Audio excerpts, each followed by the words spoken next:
quick thinking between employees led to a heroic child rescue. Right here on these stairs, a man grabbed a 10-year-old boy out of the water, luring him under the pretense of being the mother's fiance. But two employees at Coeur d'Alene Paracel didn't think it was right. Around 8 in the evening, surveillance video shows a man approaching the Coeur d'Alene Paracel booth with a child. Immediately, the kid went around me and kind of hid behind me and stated, "I don't know that man and he's not my dad." Police say the man insisted he was the boy's father, but Paracel owner Jamin Rodriguez sensed something was wrong. After moving the child out of the way and questioning the man, he told Rodriguez he would, quote, get the boy's mom. Rodriguez discreetly called the police, but kept moving. So then he started heading back down the dock, and I'm like, Riley, you stay with the kid, find his mom. I'm gonna go follow this guy because we can't let him go. If we let him go, he could be gone forever. Rodriguez has kids of his own and felt the danger of the child who was now hiding behind him. He followed the man for 15 minutes around the lake, updating dispatch on his every step, much to the man's dismay. He's like, stop following me, leave and go back to your booth. And I was like, no. He's just like a main actor in like a horror movie, like that kind of creepy oddness. Meanwhile, his employee stayed with the child and went to find his actual mom. He goes, she's right there, can we run? And so we both started to run to her. He was crying, super sad. The boy's mother says everything feels surreal, but she's so grateful for the help of the men. The most important thing to take from this story is people are just more aware of the fact that this stuff could happen in our little town of Coeur d'Alene. When police arrived, the suspect John Marshall Randolph was booked into the Kootenai County Jail for one count of child enticement. Randolph has already been bonded out, but the boy's mother and the employees say they are moving further in the legal process so that this suspect stays off the streets and away from children. Rodriguez adds that if you have a gut feeling, you might want to trust it because you could potentially save someone's life. In Coeur d'Alene, Morgan Traub, KREM 2 News.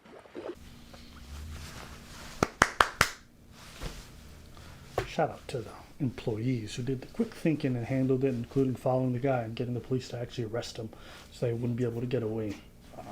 So I think it's always commendable, I think, when people do good. And yeah, shout out to the 2-3 people, the employees who helped this young individual. What were your thoughts? Yeah, that's a miss. It's out there. It's out there. That's the type of thing that you really think is gonna happen to other people, not you, Surreal. So you have a false sense of security because you're around your house, because you're in your hometown, because you're close to home. You're not safe. I don't want to be sounding too alarming and shit like that, but yeah, it's crazy out there. There's a lot of crazies out there, and the more and more we go, the more and more there are some mental health issues are not dealt with, and so that leaves a lot of them people out there walking around and about, and they can do whatever the hell they want to do. So you have to be extra vigilant. You think this is particularly mental health, or do you think this is more like a child predator? What's the difference? Well, mental health issues doesn't necessarily overlap, or doesn't have to. That I think there's a correlation with mental health and being a child predator. There is a correlation. There is some issues, some trauma that happened that's been noted and seen. There is a trauma. Whenever you have a child predator or a molester, there's a correlation with trauma that happened, hence mental issues. Wait, what's this correlation with trauma? There's a trauma of the past that makes that. There's whenever you have a child molester or someone that is in that, like a predator or whatever, with that, there is a correlation with a. So. Go ahead. So you have to be careful, right? So. Actually, yeah, I do have to be careful. Go ahead. Okay. This is getting into the weeds of stuff, and honestly, this is a whole discussion that I think I don't even like having, because people are so reactionary when it comes to stuff like this. You're right. That it's just like, you can't say anything without people like, what the fuck do you know? Like, okay. But if you guys want to be informed, the vast majority of people who end up getting involved or diddle kids or whatever are people within a family or people who are a close relation to the children. Abductions, taking random kids out, like that's the rarity. Vast majority of incidents where people get touched or whatever, okay, people are known, or from people that know them, parents, uncles, caretakers. That's how it happens. 90, like the mass majority. Okay, so the people you need to be worried about, technically speaking, are the people who are taking care of your kids, not randoms. Okay? That's fact number one. Well, there's a lot of things like that. Well, I'm not just talking about people that deal with kids. There's a lot of things that can happen to you kids. Yes. Okay. And the reason I'm saying that like that is because not too recent, well, actually, yeah, very recently in Montreal, there was a guy that assaulted a 10-year-old girl for no reason. And I'm talking about beating the kid unprovoked. Now, has mental issues. So there's a lot of things that can happen to your kids. You have a sense of security because you're close to home. It's only 1 mile away. It's only 800 meters. Because you're close to home, you think that it can happen. But yeah, it's as a parent, I think it's very like it's rough because you don't want to like you want to be in French we call that, like the translation of French is a helicopter parent, someone that's always roaming around. Okay, you don't necessarily want to be doing that, but you got to protect your kids from the things that are going I'm not outside. gonna lie, bro. As kids, we were wild. I mean, I remember staying out past 10 p.m. outside at the park, walking home by myself. I'd be going up to the grocery store. I'd be going up to get fast food on my own, biking anywhere I wanted to go. As kids, we did whatever we wanted, whenever we wanted. Past 10? At what age? Oh, I'm talking about young. Like 12 and below. 12 and below. We was wilding. Yay! Yeah, you would see the sun setting and you'd still be out, and then you'd be like, all right, sun's going down, it's time for me to start making my way home. But if you think about it, vast majority of that shit was unsupervised. Mm-hmm. Was it not for you? Mm-hmm. Not past 10, because you was a whole savage. But Hey, man. When you in the neighborhood, you in the neighborhood. you in the hood, you in the hood, you in the hood. When you in the neighborhood, you in the neighborhood. Yeah, I've seen some hoods around my way that was a thing. Yeah. Yeah, that's why Dave Chappelle's joke about the baby on the corner selling crack. Even though that's not real, you did remember seeing kids on the street corners. Yeah. That was common. Yeah. So, KHQ spoke with someone who was close with John Marshall Randolph, the person who was caught and arrested by cops. The man who was accused of luring a 10-year-old to come with him Tuesday on Lake Coeur d'Alene. The person who knows him says he's very dangerous.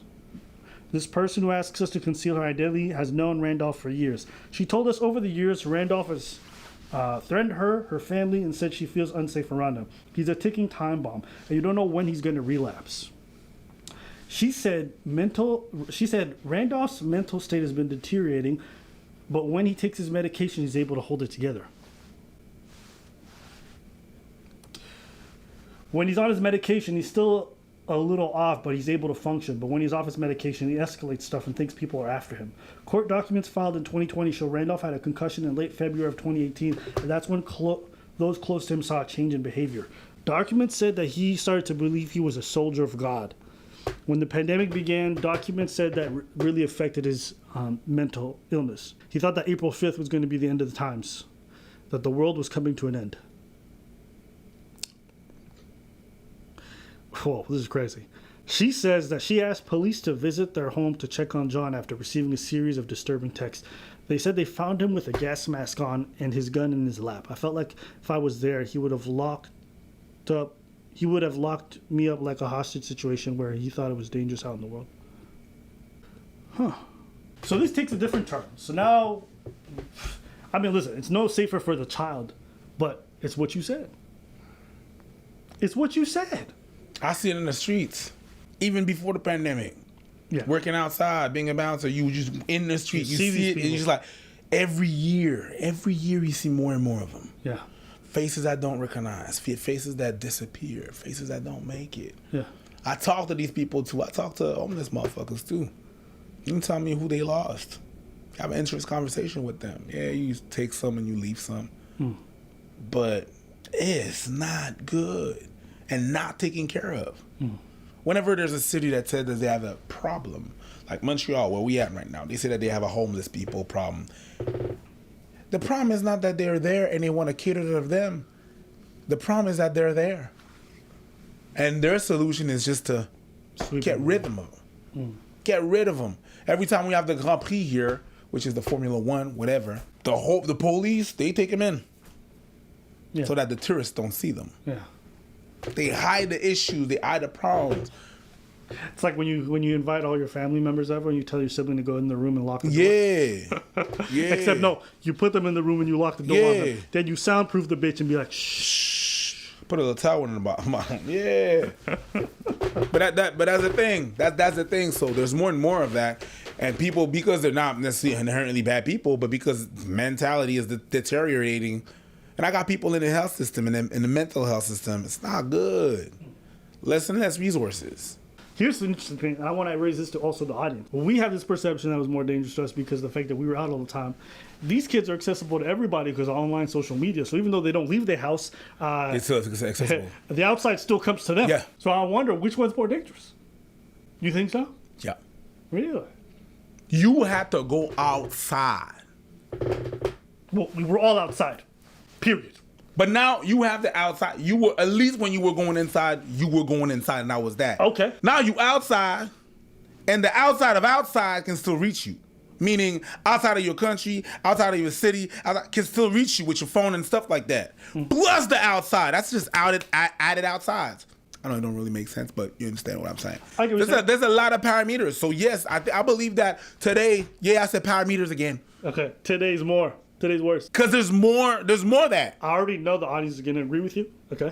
Because everybody has a recency bias. A what? Recency bias. Okay. And it's like when we say, oh, this person's the greatest of all time. This is the greatest athlete of all time. This is the greatest player of all time. It's because it's the most recent memory of what great means that we always do that, okay? So there's a certain, but if you agree, you agree. Maybe there's reasons. So I'm not going to discuss You had say, to bike at 10 and be a kid. But here's my That thing. was broad daylight. Here's my thing. Go ahead. Here's where it gets spicy. Okay. It is much more difficult today to get away with any crime than it was way back then. We grew up in the fucking Wild Wild West where crimes were happening all the time and it never even came to the police because they never ended up finding out. But then when you have the crime, the fact that you get away with it doesn't absolve the fact that when you get caught for doing a crime, it already happened. We're not talking about him getting caught or not. We're talking about your kid get hurt. It being dangerous. Right. So even yes, it's easier to get caught right now than it was back then. Right. It will happen more today than back then because it's easier to reach.